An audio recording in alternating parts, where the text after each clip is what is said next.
Hola, bienvenidos a Voz de Israel, este canal que hemos abierto para desandar las sendas antiguas de nuestra fe en el Dios de Israel y en su Mesías.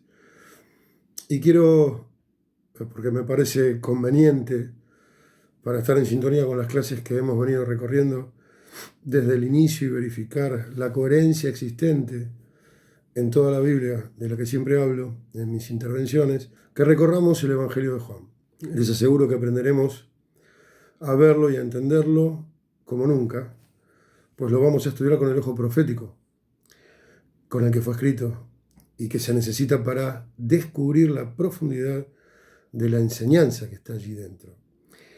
Demostraremos que este discípulo, en pocos capítulos, hace un recorrido desde el Génesis hasta el Apocalipsis, como parecido al que hemos hecho nosotros, algo muy relacionado con las últimas clases. Durante años hemos entendido el Evangelio de Juan a la luz del cristianismo.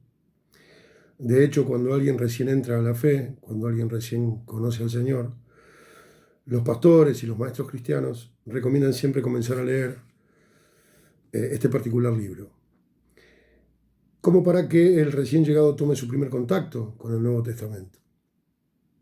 Este particular consejo que los pastores y los maestros nos dan, entiendo, y sé que ellos también, lo generan porque es un libro de fácil lectura y de fácil entendimiento, pues demuestra la divinidad del Mesías, como ningún otro evangelio, habla de su amor y de su sacrificio. No digo que el consejo sea malo, para nada, pero a partir de hoy vamos a descubrir el trasfondo profético de este evangelio y delante de sus ojos se convertirá en el evangelio más complejo de los cuatro. Es tremendo, pero es así. Como siempre hago cuando vamos a iniciar una nueva enseñanza, voy a recomendarles algunas cosas que deben tener en cuenta todos, incluyéndome a mí, que la voy a dar, para que podamos entender con mayor profundidad la enseñanza. Bueno, aquí van los consejos. Primero, cuando Yeshua caminó en Tierra Santa, solo la casa de Judá estaba presente, téngalo en cuenta. De las 12 tribus, la única presente era la tribu de Judá, la tribu de Benjamín, probablemente entremezclada. Recuerde que Pablo era benjaminita, y algunos levitas que cuando el reino se dividió se quedaron en Jerusalén por el templo. Segundo, quienes representan a las tribus perdidas, a las 10 tribus de las que siempre hablo y por las que Yeshua vino a reunir, quienes representan a las tribus perdidas es el pueblo samaritano, es el pueblo de Galilea, si usted quiere también. O sea, todo el norte de Israel, de Judá para el norte, desde Judá hasta Dan. Es el pueblo samaritano quienes representan a las ovejas perdidas, justamente porque ellos son los que ocuparon ese territorio cuando los asirios tomaron Samaria. Esto está en los libros de Reyes y de Crónicas. Y si no, recurra a las 4 clases del establecimiento del reino, repáselas y ahí va a darse cuenta por qué digo que las tribus perdidas están representadas por el pueblo samaritano. Algo que Yeshua siempre hizo referencia, ¿no? Acuérdese de la mujer samaritana, las veces que tuvo que caminar por allí. Ellos se habían gentilizado, ¿sí? Fruto del pecado de Jeroboam y la invasión asiria, pero que nunca se alejaron del todo de la Torá, aunque adoraban en otro monte, en el monte Gerizim. Es también en donde vivió Yeshua de Nazaret, en Galilea de los gentiles, en Nazaret, precisamente. Pues esta es la Galilea de los gentiles y así fue denominada porque se había gentilizado. De hecho, Yeshua, para ir desde Judá hasta Nazaret o hasta Galilea debía atravesar la tierra de Samaria. Tercer consejo, Yeshua vino a reunir, no se olviden nunca de esto, Yeshua vino a reunir a las ovejas perdidas de la casa de Israel. Por lo que será necesario que tengamos presente la existencia de estos dos reinos siempre, el del sur, la casa de Judá, frente a quien Yeshua se presentó, y el del norte, la casa de Israel o de Efraín, representada, como dije, por los samaritanos de aquel tiempo y por nosotros hoy. Nosotros también somos Israel gentilizado, ¿sí? Esto es muy importante tenerlo presente, pues este Evangelio es en sí la profecía de la unión de los dos reinos. Cuarto, Judá, o los judíos, si lo prefiere, estaban enemistados con el pueblo samaritano, tal cual hoy. Y tal cual hoy están enemistados con nosotros, con el cristianismo, ¿sí? Especialmente en lo doctrinario. Y este paralelismo no es casualidad. Por el contrario, es parte del misterio profético en que están ambos metidos por obra del Eterno, por obra del Altísimo. Quinto, y esta es la primera intervención de la Biblia en este consejo. Deuteronomio 4:35 dice: a ti te fue mostrado para que supieses que Jehová es Elohim y no hay otro fuera de él. Aquellos que siguen estas clases entran a formar parte de este verso. A nosotros nos fue revelado que Jehová es uno y no hay otro fuera de él. Venimos de estudiar el Ejad. Hemos recorrido recientemente el Ejad. Conocemos entonces la naturaleza divina de Yeshua, que Él es el mismísimo eterno en su esencia visible al hombre. Este Evangelio, verán, demuestra como ningún otro este aspecto no enseñado en el cristianismo, fruto de la falsa doctrina de las tres personas de la deidad, de la que hemos hablado también en estas últimas clases. Es en este libro que el Ejad muestra todo su esplendor. Los dichos del propio Yeshua, recopilados como nadie por Juan, son la prueba irrefutable e irreemplazable de que Él es Jehová mismo, caminando en medio de su pueblo. El pasaje que acabamos de leer nos demuestra que no hay nadie fuera de Jehová. No dice Jehová y su hijo o Jehová y su familia. Por eso es indispensable que tengan presente la complejidad del Ejad.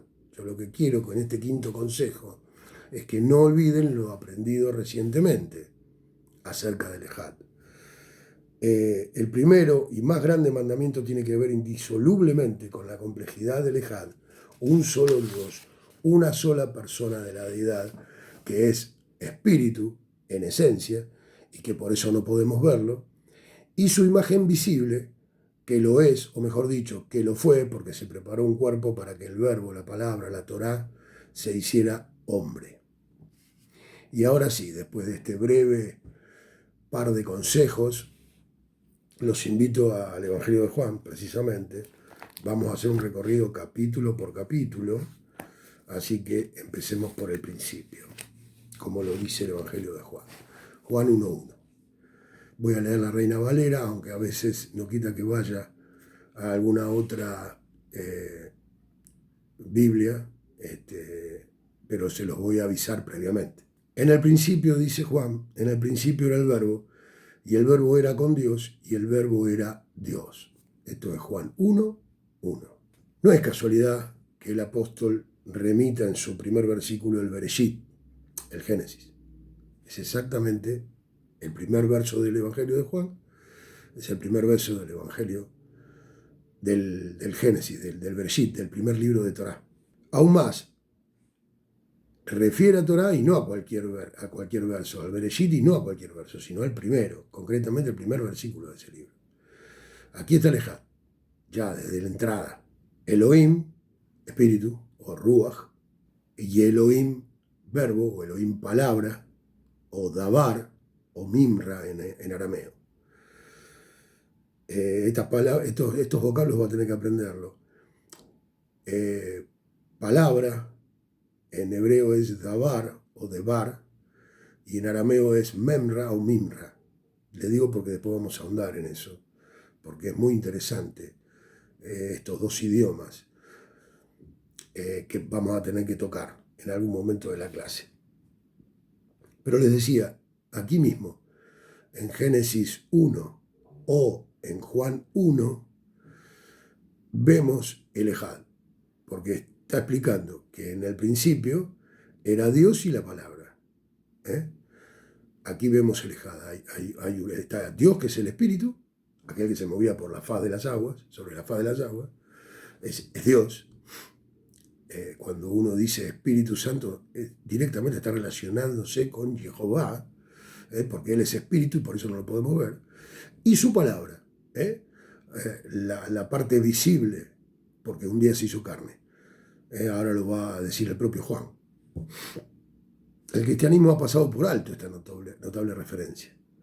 El Evangelio de Juan es el más judío de los escritos del Nuevo Testamento, justamente porque remite a Torá inmediata, apenas comienza.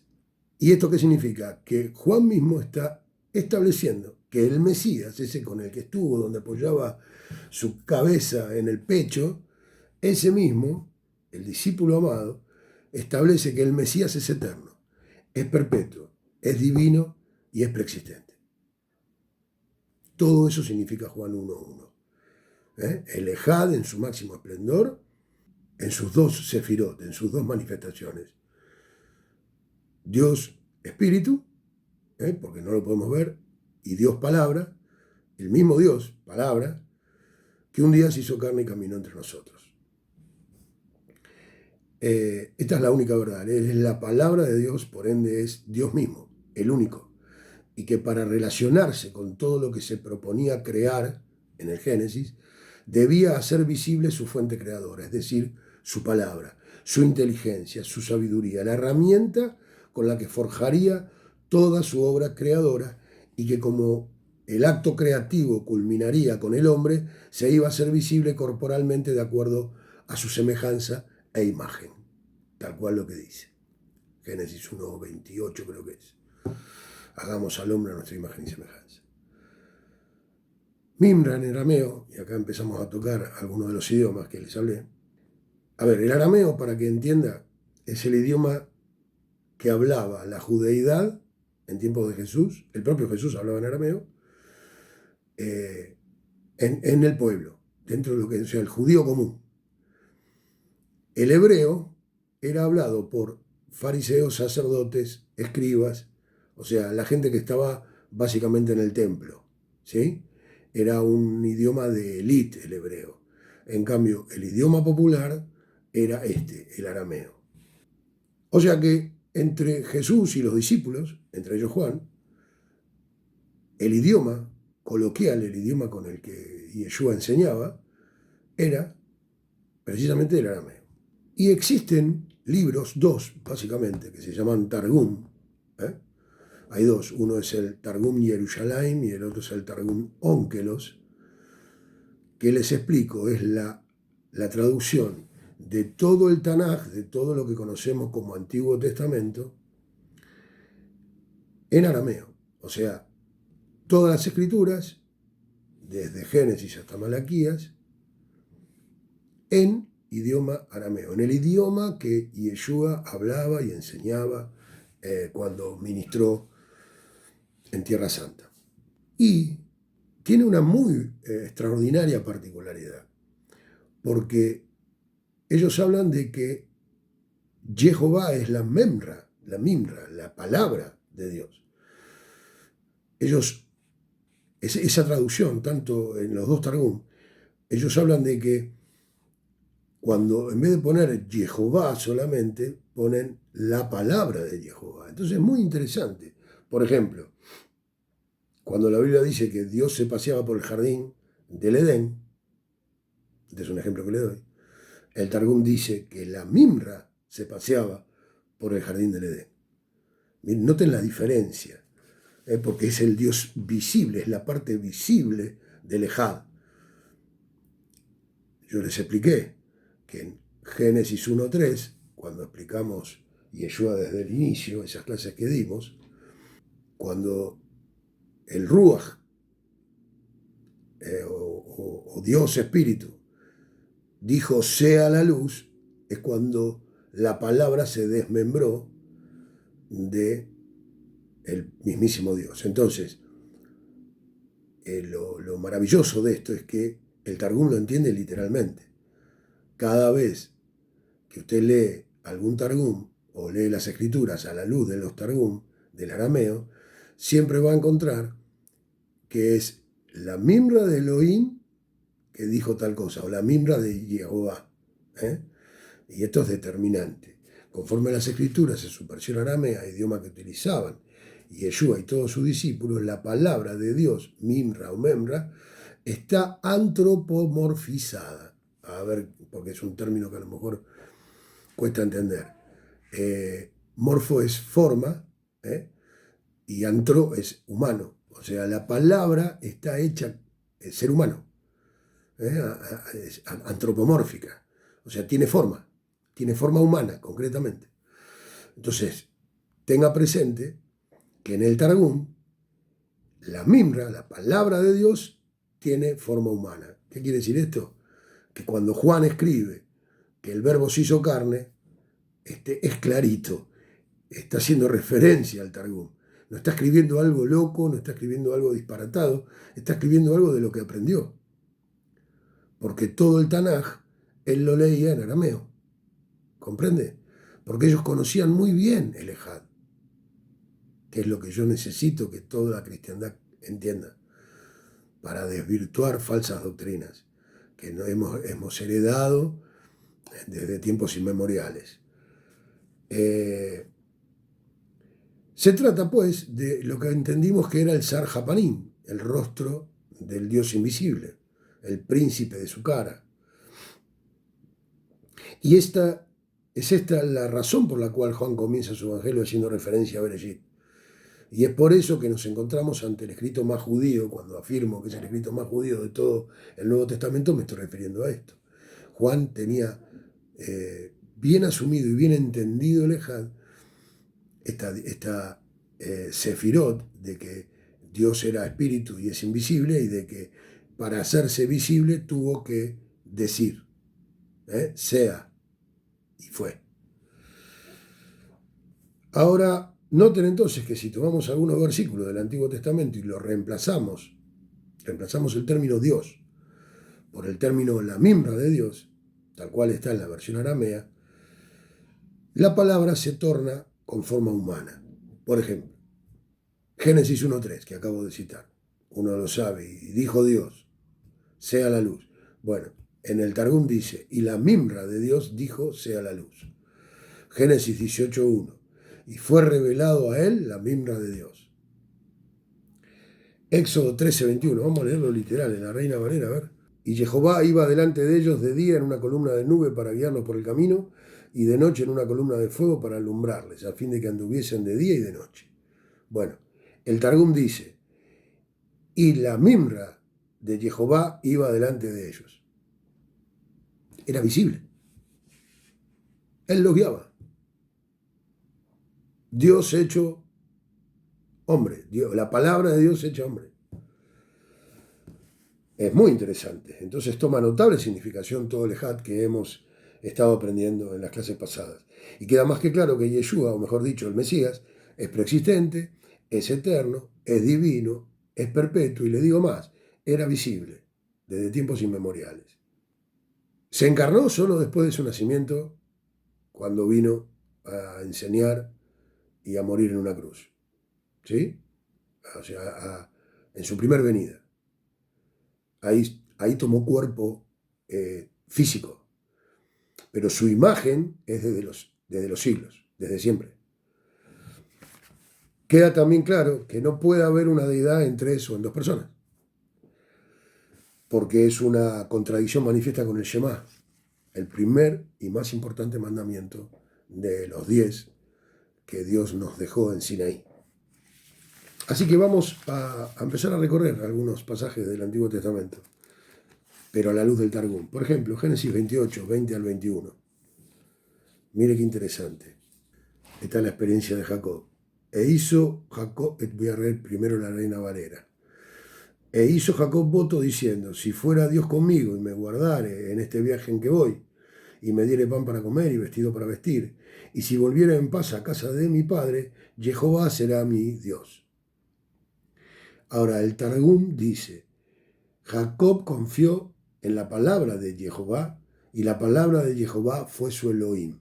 Hizo voto Jacob diciendo, si la palabra de Jehová fuera conmigo y me guardara en este viaje que voy, y me diere pan para comer y vestido para vestir, y si volviera en paz a casa de mi padre, entonces la palabra de Jehová será mi Elohim. ¿Por qué decía esto? Porque era visible, es con el que peleó, era Sarjapanín, es con quien se trabó en lucha hasta que no lo bendijo y no lo dejó. Esto está en el Targum, le repito, esto está en el Targum y es accesible. Así como accedí yo, puede acceder usted. Génesis 22, el mismo libro, porque Juan remite a Bereshit, entonces yo me voy a Bereshit. Génesis 22, 14. Y llamó a Abraham el nombre de aquel lugar, Jehová proveerá, por tanto se dice hoy, en el monte de Jehová será provisto. En tanto que tú eres Jehová, pero no puedes ser visto, dice en el Targum. Este es un versículo muy importante, pues claramente remite a los dichos del propio Yeshua, cuando enseñó que todo debíamos pedirlo en oración. Él dice que oró, el Targum Onkelos dice que Abraham oró en el nombre de la palabra de Jehová. Que él oró en el nombre de la palabra de Jehová. Es muy importante, porque nosotros oramos en el nombre de Yeshua, ¿sí? Nos fue enseñado eso en el cristianismo. Bueno, Yeshua enseñó que todo lo que pidan en su nombre nos será dado. Y ya Abraham oraba en el nombre, no sabía el nombre del Mesías, no sabía el nombre del Mesías, no tenían claro a Yeshua, pero ya oraba en el nombre de la palabra de Jehová. Es muy interesante la unión que hay en esto que estamos aprendiendo. El patriarca que no sabía el nombre de Yeshua lo hacía en el nombre de la palabra de Yahweh o de Jehová, haciendo claramente una referencia a quien había visto y a quien había identificado como la mismísima palabra de Dios. También concuerda y hace coherente otros dichos de Yeshua en una de las discusiones con los fariseos cuando aseguró que Abraham había visto su día y se gozó. Claro que lo había visto. Claramente lo había visto. No puedo dejar de pasar esta primera clase sin ahondar en una enseñanza extrabíblica. Me voy a salir por un instante de la Biblia para hablar de un personaje contemporáneo de Yeshua que se llamó Filón de Alejandría. Aquí me voy a salir de la Biblia por unos minutos, pero como quedaron escritos de este hombre, esto es fundamental que lo podamos estudiar un cachitito. Primero voy a hablar de quién era Filón. Este judío, como su propio nombre lo refiere, no vivió en Tierra Santa. Él no tuvo contacto con el Mesías, contacto físico, visual, aunque eran contemporáneos. Ahora les voy a explicar. Sino que él vivió toda su vida en Egipto.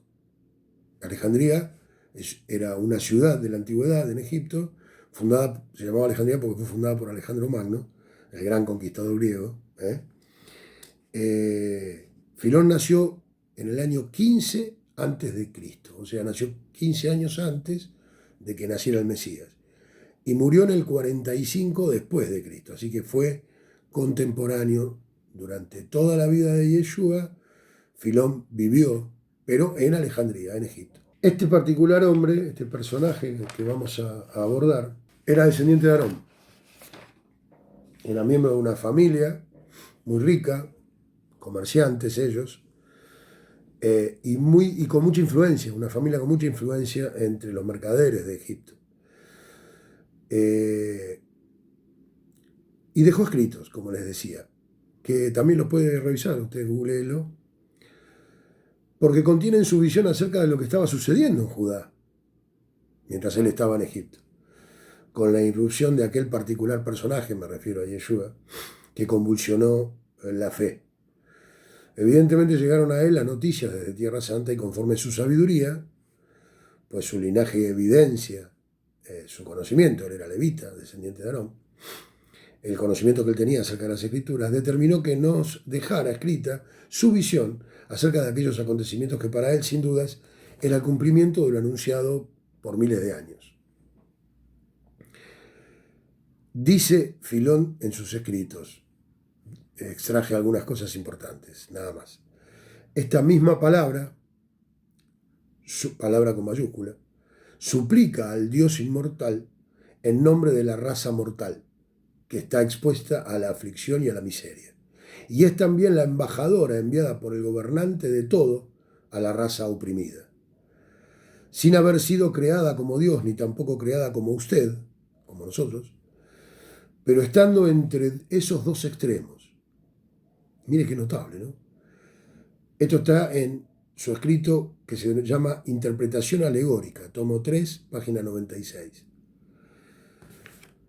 Para ellos, que no pueden ver al Hijo, sigue Filón escribiendo, Él es la reflexión de su luz. Acuérdense lo que aprendimos en recientes clases. Ellos consideran la imagen de Elohim porque Él es su ángel. Él es el Dabar, o Debar, la palabra. El Logos, porque Filón también hablaba en griego. De hecho, en toda esa zona se hablaba el griego koiné. Él es la Mimra y es como Elohim mismo, dice Filón. Está claro que todo el judaísmo rechaza los escritos de Filón. Y el cristianismo ni siquiera los lee ni los consulta. Es más, no sé si tiene conocimiento que existió un tal Filón. Respecto al judaísmo, no puede ser de otra manera. Obviamente rechazan a Yeshua como Mesías, entonces rechazan los escritos de Filón. Porque Filón lo que está haciendo acá es demostrar que ese hombre contemporáneo de él, que anduvo caminando por su tierra, por la tierra de Israel, sin lugar a dudas era quien decía ser, el Mesías de Dios. Filón no era cristiano, no se hablaba de cristianismo, tampoco su familia, claramente. Pero era un estudioso de las Escrituras y cuando Yeshua irrumpió con su ministerio terrenal en la casa de Judá y en toda la Galilea, él, Filón, al recibir la información de lo que allí acontecía, no dudó en reconocer en la persona de Yeshua al mismísimo eterno, divino y perpetuo Mesías, y sabía además el Ejad. Por eso lo llama Logos, palabra, Mimra, Debar o Dabar, lo llama hijo, lo llama ángel y lo llama luz, la luz del primer día. Es decir, lo entiende como lo que es, el eterno, su reflexión, la luz del primer día, el embajador que tantas veces se apareció en las Escrituras a los patriarcas.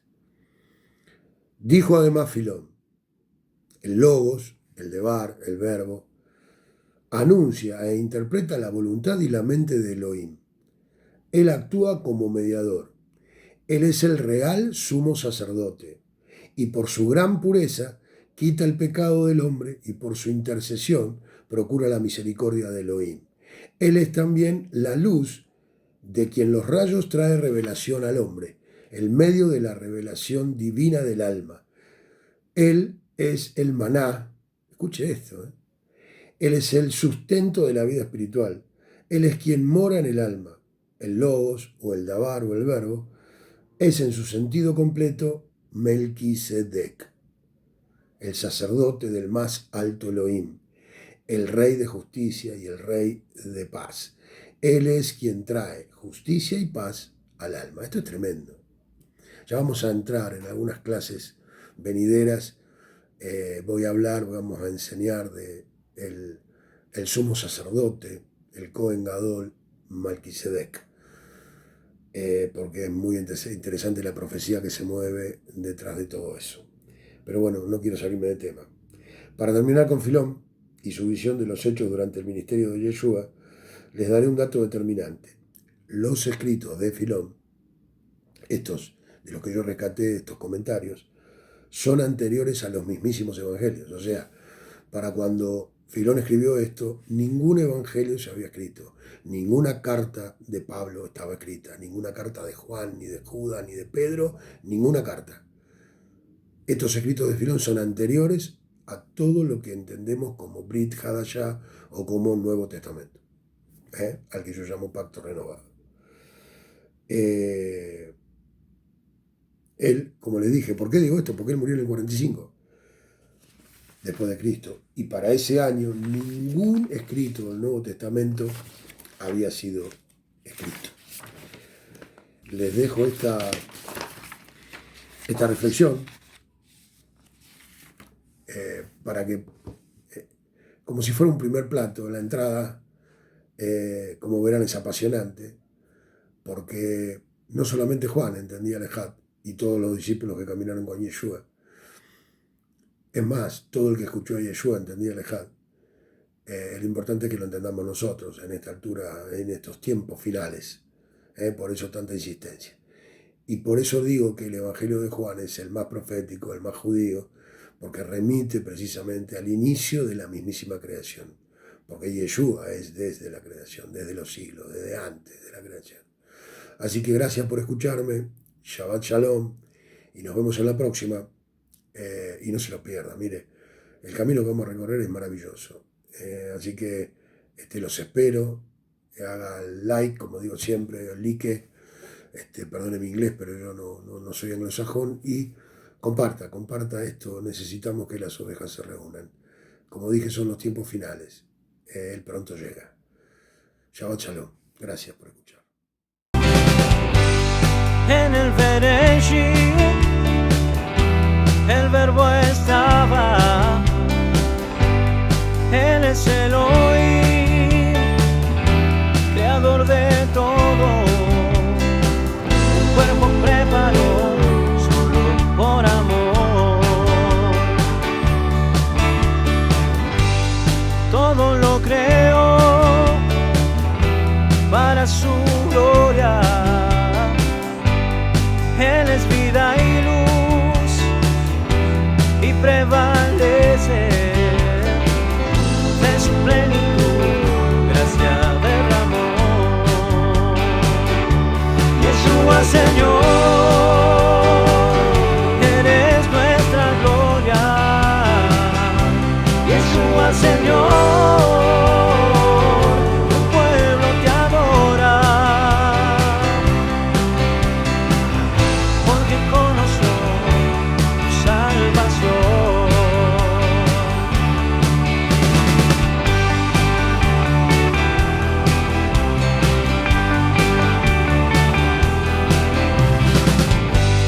en su humanidad lo rechazaron.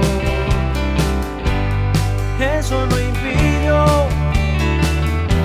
que nos mostrara en su caminar el rostro de Dios. Yeshua Señor, eres nuestra gloria. Yeshua Señor, tu pueblo te adora, porque conoció tu salvación. Yeshua Señor, eres nuestra gloria. Yeshua Señor, tu pueblo te adora, porque conoció, es que conoció, porque conoció tu salvación.